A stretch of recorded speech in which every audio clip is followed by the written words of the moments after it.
Before beginning this procedure, be sure to remove the snowblower start key from the ignition. To replace the auger cable, first remove the 3 screws securing the belt cover and pull the cover off. Next, remove the Z end of the old cable from the bail lever. Now unhook the spring end of the old cable from the idler bracket.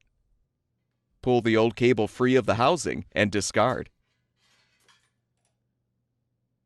Install the new auger cable by routing the cable through the housing.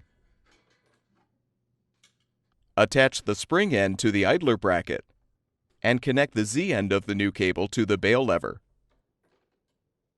Reposition the belt cover and secure it with the screws. With the new cable installed, you can now return the start key to the ignition.